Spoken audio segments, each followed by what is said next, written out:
फक्त आता तुम्ही ब्रँडेड तेलच घेऊन जा, कारण तुम्ही जर सुटं तेल घेऊन गेलात तर तुम्हाला शनिदेवावर अभिषेक करता येणार नाहीये. शनिदेवाला तेलाचा अभिषेक करायचा आहे तर मग 1 मार्च पासून फक्त ब्रँडेड कंपनीचं शुद्ध रिफायनरी खाद्यतेलच वापरणं बंधनकारक करण्यात आलेलं आहे. शनी शिंगणापुरामध्ये चौथऱ्यावर जाऊन शनिदेवाच्या मूर्तीवर तैलाभिषेकाची परंपरा आहे. मात्र तेलातल्या भेसळीमुळे शनिदेवाच्या स्वयंभू शिळेची झीज होतीये. त्यामुळे भाविकांनी आणलेल्या तेलाची शंका आल्यास ते तेल शनिदेवाचरणी अर्पण केलं जाऊ देणार नाही. तर शनी शिंगणापुरामध्ये चौथऱ्यावर तैलाभिषेकाची मोठी परंपरा आहे. शनिदेवाला सुट्या तेलाचा अभिषेक आता चालणार नाही. ब्रँडेड कंपनीचं शुद्ध रिफायनरी खाद्यतेलच वापरणं बंधनकारक असणार आहे. तेलाच्या भेसळीमुळे शनिदेवाच्या स्वयंभू शिळेची झीज होतीये. भाविकांनी आणलेल्या तेलाची शंका आल्यास ते स्वीकारलं जाणार नाही.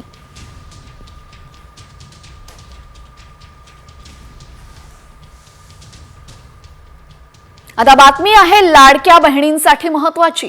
लाडक्या बहिणींनो, तुम्ही फेब्रुवारीच्या हफ्त्याची वाट पाहताय?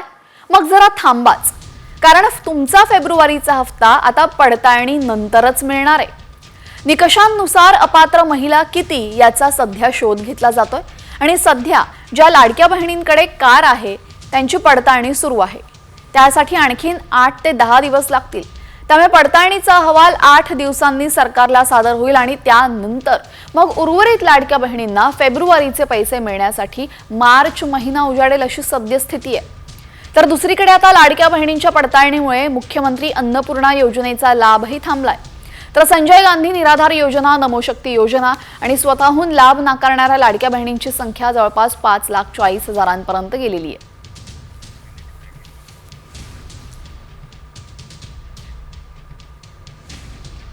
मुख्यमंत्री लाडकी बहीण योजना डोईजड झाल्यानं आता राज्य सरकारनं इतर मोफत योजनांना कात्री लावण्याचा घाट घातलाय. टप्प्याटप्प्यानं सर्व मोफत योजना बंद करण्याचा सरकारचा प्रयत्न आहे. दरम्यान कोणत्या योजनांवर गंडांतर येणार आहे पाहूयात या रिपोर्टमधून. योजनांना कात्री, लाडकी लाभ आहे.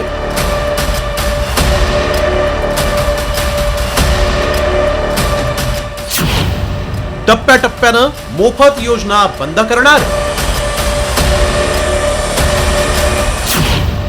सरकारचं 1,00,000 कोटींच्या बचतीचं ध्येय.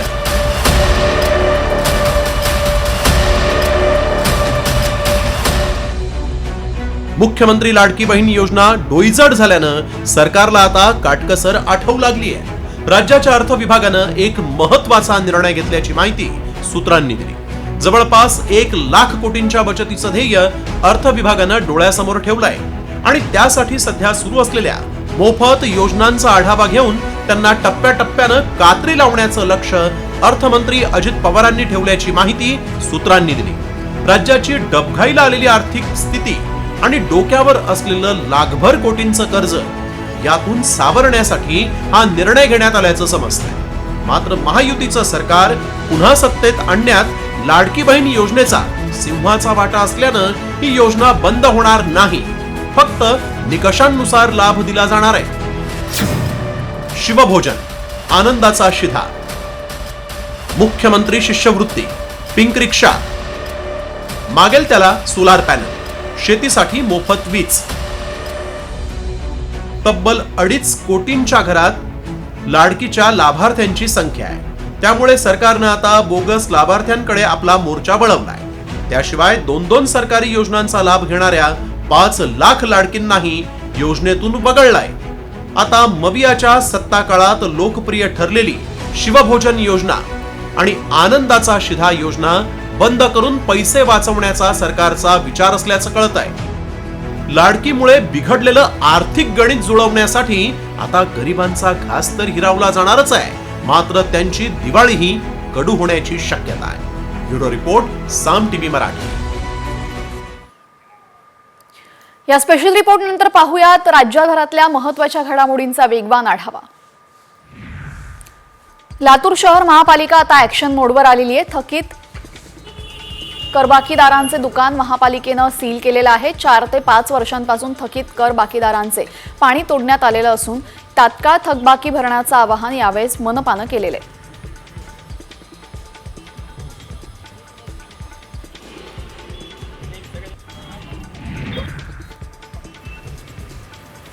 गांजाची विक्री करणाऱ्या सराईत गुन्हेगाराला पोलिसांनी रंगेहात पकडलेले आहे. आरोपीला 388 ग्रॅम गांजासह गांजाच्या पुड्या विकताना पकडलेले आहे. तरुणाने गांजा कुठून मिळवला याबाबत पोलिसांचा तपास सुरू आहे.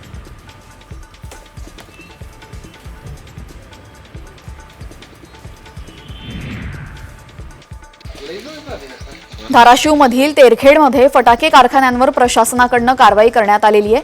यावेळेस कामगारांचे कारखान्यामध्ये वास्तव्य, अनधिकृत वीज कनेक्शन असलेले कारखाने प्रशासनाकडून सील करण्यात आलेले आहेत. तसंच प्रशासनाच्या 2 पथकांकडून सर्वच फटाका कारखान्यांची तपासणी सुरू झालेली आहे. नाशिकच्या सिन्नरमधील दातली गावामध्ये 2 गटात तुफान हाणामारी झाली. यावेळेस त्यांनी एकमेकांवर कोयते आणि कुऱ्हाडीने धारदार हल्ला केला. यामध्ये एकाचा मृत्यू तर 6 जण गंभीर जखमी झालेले. भाऊबंदकीच्या वादातून ही घटना घडलेली आहे. पुण्यामध्ये शिरूर तालुक्यातील पांबळमध्ये ग्रामदैवत भैरवनाथ महाराजांच्या यात्रेमध्ये बैलगाडा शर्यतीचा थरार बघायला मिळाला. यामध्ये शेकडो बैलगाडा मालकांनी सहभाग घेतला होता. यावेळेस गावामध्ये काठी पालखी छबिण्याचे मिरवणुकीसह लोकनाट्य आणि तमाशाचा कार्यक्रमही पार पडला.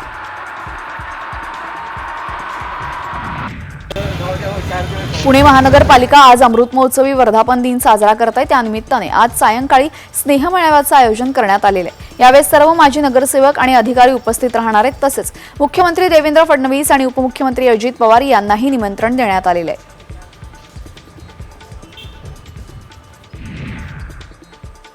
जिल्ह्याच्या दृष्टीने महत्त्वाच्या असलेल्या 144 प्रकल्पांमध्ये सध्या 70% उपयुक्त पाणीसाठा आहे. 8 मध्यम प्रकल्पांमध्ये मात्र 53% उपयुक्त पाणीसाठा राहिला आहे. सध्या तरी पाण्याबाबत फारसा ताण नाहीये. मात्र पुढचे 3 महिने उन्हाळ्याचे असल्यामुळे पाणी मुबलक असलं तरीही ते जपून वापरण्याची गरज आहे. परभणीच्या मानवत तालुक्यामधील सावरगावमध्ये जिल्हा परिषद प्रशालेतील 6 ते 7 विद्यार्थी अचानक बेशुद्ध होत आहेत आणि घरी गेल्यानंतर तोंडावर पाणी मारलं की ते बरे होतात. तपासणी केली असता कॉन्व्हर्जन डिसऑर्डर असल्याचं समोर आलं. हा आजार काउन्सिलिंगने बरा होतो. महसूल विभागाकडून राजगडावर स्वच्छता मोहीम राबवण्यात आलेली आहे. राजगड आणि भोर तालुका महसूल विभागानं शिवजयंतीच्या पार्श्वभूमीवर स्वच्छता मोहीम राबवल्याची माहिती भोरचे महसूल उपविभागीय अधिकारी डॉक्टर विकास खरात यांनी दिली आहे. 3 जहाल माओवाद्यांनी गडचिरोली पोलीस आणि सीआरपीएफ समोर आत्मसमर्पण केलं. त्यांच्यावर शासनाने एकूण 38 लाख रुपयांचं बक्षीस जाहीर केलेलं होतं. विक्रम उर्फ मंगलसिंग, नीलाबाई उर्फ अनुसया बंडू उईके, वसंती उर्फ दुल्लो राजू हिडामी अशी या तिघांची नावं आहेत.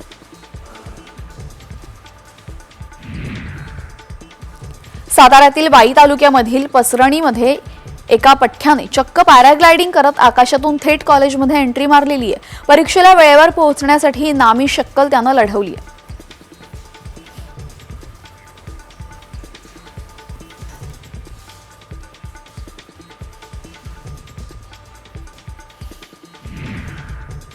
गेल्या 3 महिन्यांपासून चिपी ते मुंबई विमानसेवा बंद आहे. केंद्र आणि राज्यामध्ये भाजपाची सत्ता असूनही या विमानतळावरील सेवेमध्ये सुधारणा झाल्याचे दिसून येत नसल्याने प्रवाशांमध्ये मात्र नाराजी व्यक्त होते.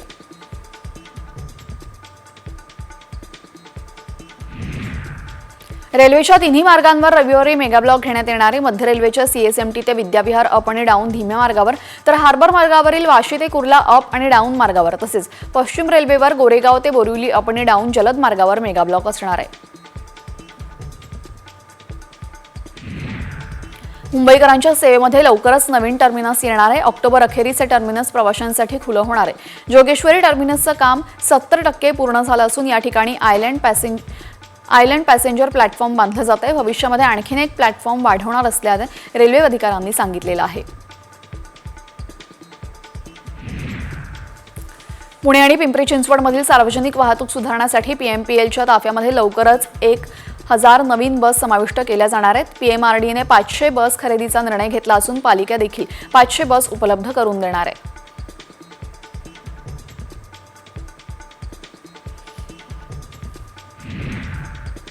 पुरंदर येथील प्रस्तावित आंतरराष्ट्रीय विमानतळाला गती देण्यासाठी राज्य सरकारकडून मेट्रो, रेल्वे, जोड रस्त्यांच्या कनेक्टिव्हिटीला प्राधान्य देण्यात आलेले आहे। त्यामुळे आता प्रस्तावित पुरंदर आंतरराष्ट्रीय विमानतळापर्यंतचा भविष्यातील प्रवास सुकर होण्याची शक्यता आहे।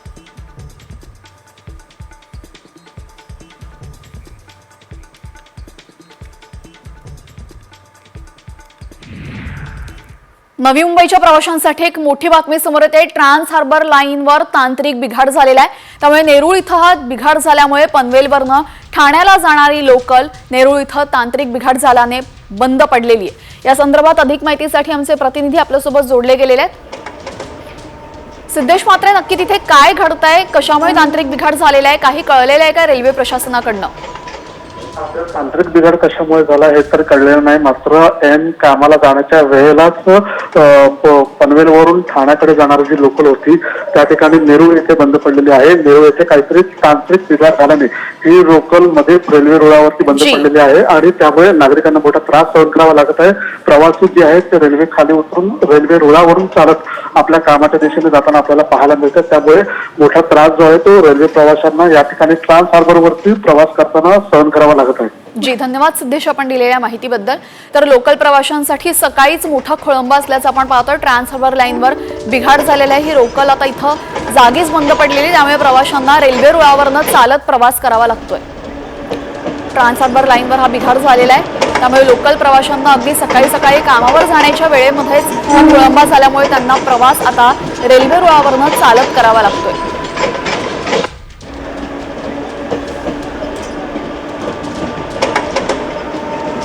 यानंतर महत्त्वाच्या बातम्यांचा आढावा घेऊयात वेगवान स्वरूपात। महाकुंभ मेळ्यानिमित्त वाराणसीकडे जाणाऱ्या यात्रेकरूंसाठी पश्चिम रेल्वेनं 2 विशेष गाड्या चालवण्याचा निर्णय घेतलाय। वलसाड, दानापूर आणि साबरमती बनारस या मार्गावर या गाड्या धावतील। त्यामुळे महाकुंभ मेळ्यामध्ये जाणाऱ्या नागरिकांना मोठा दिलासा मिळणार आहे। या गाड्यांचं आरक्षण आजपासून सुरू होणार आहे। प्रयागराजमध्ये महाकुंभ मेळावा सुरू आहे। महाकुंभासाठी जगभरातील लाखो भाविकांनी गर्दी केलेली आहे। भाविकांच्या संख्येचा जगातील सर्वात मोठा विक्रम इथं रचला गेलेला आहे। आणखीन 3 नवीन विश्वविक्रम इथंच होणार आहेत।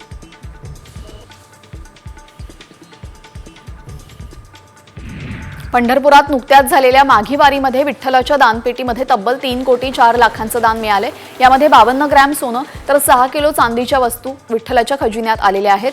गतवर्षीच्या तुलनेमध्ये यंदा 47 लाखांनी उत्पन्न घटलंय।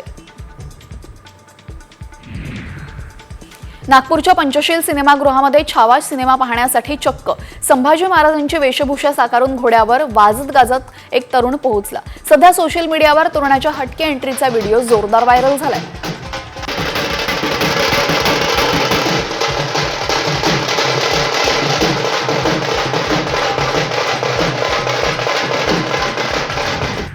मास्टर ब्लास्टर सचिन तेंडुलकरने देखील त्याच्या पत्नीसह व्हॅलेंटाईन डे साजरा केला। पत्नी अंजलीसह हार्ट शेपचा पिनाटा केक तोडत सचिनने आजचा दिवस साजरा केलाय। सोशल मीडियावर चाहत्यांनी सचिन आणि अंजलीला व्हॅलेंटाईन डेच्या शुभेच्छा दिल्या।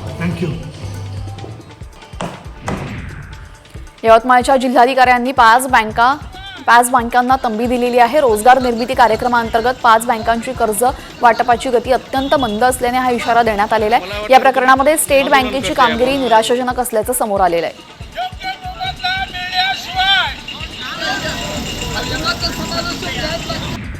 अदानी समूहाचे चेअरमन गौतम अदानींनी पोस्ट करत विद्यार्थ्यांना खास संदेश दिलेला आहे। परीक्षेपेक्षा आयुष्य महत्त्वाचं असल्याचं म्हणत त्यांनी विद्यार्थ्यांना आत्महत्या न करण्याचं आवाहन केलेलं आहे। उत्तर प्रदेशच्या गोरखपूरमध्ये जेईई परीक्षेमध्ये नापास झालेल्या विद्यार्थिनीने आत्महत्या केली होती। त्या पार्श्वभूमीवर अदानींनी ही पोस्ट केली आहे। जीएसटीमुळे मोठ्या अडचणी असून उद्योजकांसाठी आणि व्यापाऱ्यांसाठी वेगवेगळ्या जीएसटीचा परतावा मिळतोय असा आरोप व्यापारी उद्योग आघाडीचे अध्यक्ष सुभाष मालपाणींनी केलेला आहे। अजित पवारांसोबत बोलून पंतप्रधान मोदींची भेट घेणार असल्याची माहिती मालपाणींनी दिलेली। त्या भेटीमध्ये व्यापाऱ्यांच्या अडचणी सोडवण्यासाठी विनंती करणार असल्याचं मालपाणी म्हणाले। येत्या 19 फेब्रुवारीला राज्यामध्ये शिवजयंती कशी साजरी करायची या संदर्भात केंद्र सरकारनं राज्याला पत्र पाठवलंय। यामध्ये शिवजयंतीनिमित्त प्रत्येक जिल्ह्यामध्ये जय शिवाजी जय भारत पदयात्रा काढण्याचे आदेश केंद्र सरकारनं राज्य सरकारला दिले आहेत। पंतप्रधान नरेंद्र मोदी 19 फेब्रुवारीला सकाळी 7:30 वाजता व्हर्च्युअली या पदयात्रेचं उद्घाटन करणार आहेत। सातारामध्ये शिवजयंती महोत्सव समितीने 17, 18, 19 फेब्रुवारी हे 3 दिवस शिवजयंती निमित्त विविध कार्यक्रमांचं आयोजन केलेलं आहे अशी माहिती सार्वजनिक बांधकाम मंत्री शिवेंद्रराजे भोसलेंनी दिलेली आहे। पहिल्या दिवशी शिवसाहित्य संमेलनाचं उद्घाटन उदयनराजे भोसलेंच्या हस्ते होणार आहे।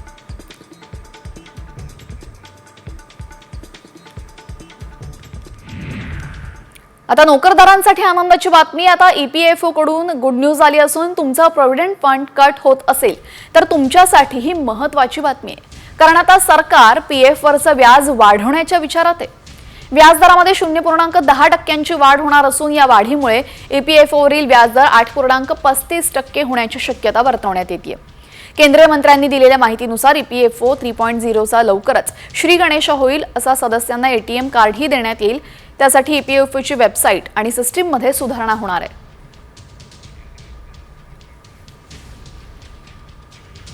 आता महत्त्वाच्या राजकीय घडामोडी पाहूयात न्यूज पॉइंट 20 च्या माध्यमातून। महाराष्ट्रामध्ये नवे फौजदारी कायदे लागू होणार आहेत तसे निर्देश केंद्रीय गृहमंत्री अमित शहांनी दिलेत। हे कायदे लागू करण्यासाठी आम्ही वेगानं काम करू असं आश्वासन मुख्यमंत्री देवेंद्र फडणवीसांनी दिलंय। 3 नवीन फौजदारी कायद्यांची महाराष्ट्रामध्ये अंमलबजावणी करण्याबाबत काल दिल्लीमध्ये बैठक झाली। सुरेश धस आणि मंत्री धनंजय मुंडे यांची भेट झाली आहे। मुंडे आणि धस यांच्यामध्ये 4.5 तास भेट झाली। यावेळेस आपण उपस्थित होतो असं चंद्रशेखर बावनकुळे यांनी म्हटलंय। त्यांच्यामध्ये मतभेद असतील, मनभेद नाही असं बावनकुळे यांनी म्हटलेलं आहे। तर धनंजय मुंडेंच्या डोळ्याचं ऑपरेशन झाल्यानंतर दुसऱ्या दिवशी आपण त्यांच्या निवासस्थानी भेटल्याचं धस यांनी कबूल केलंय। सरपंच संतोष देशमुख यांचे बंधू धनंजय देशमुख अंतरवाली सराटीमध्ये पोहोचले। धनंजय देशमुख यांनी अंतरवाली सराटीमध्ये मराठा आंदोलक मनोज जरांगे यांची भेट घेतली। यावेळेस दोघांमध्येही धस आणि मुंडे भेटीबाबत चर्चा झाल्याची शक्यता आहे।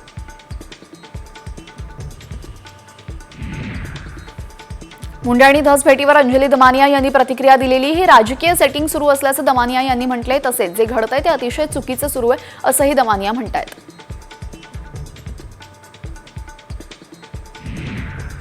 भाजप आमदार सुरेश धस आणि धनंजय मुंडेंच्या भेटीवर आमदार जितेंद्र आव्हाडांनी जोरदार टीका केली आहे। दोघे 4.5 तास का भेटले असतील असा सवाल आव्हाडांनी उपस्थित केलाय। तर सुरेश धस धनंजय मुंडेंची भेट कशी घेऊ शकतात असा सवाल ठाकरे गटाच्या उपनेत्या सुषमा अंधारे यांनी विचारलाय।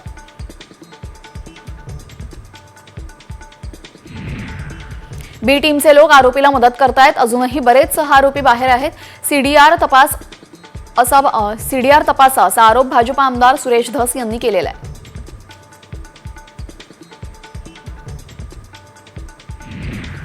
मंत्री धनंजय मुंडेंच्या राजीनाम्याच्या मागणीवरून अंजली दमानिया यांनी उपमुख्यमंत्री अजित पवारांवर तोफ डागलेली आहे। वाल्मिक कराडच्या अटकेनंतर त्यांची बी टीम सध्या कार्यरत आहे आणि बीडचे पालकमंत्री हे अजित पवारच आहेत, त्यामुळे त्यांच्यावर कारवाई करण्याची मागणी चुकीची आहे असं खोचक प्रतिक्रिया अंजली दमानिया यांनी दिलेली आहे। धनंजय मुंडेंबाबत सर्व चौकशी सुरू असून दोषी आढळल्यावर कारवाई करण्याचा निर्णय सरकारनं घेतलेला आहे अशी माहिती माणिकराव कोकाटे यांनी दिलेली आहे। दमानियांचे आरोप केलेले आहेत ती कागदपत्र खरी आहेत का याची तपासणी करू असं देखील कोकाटे म्हणालेत।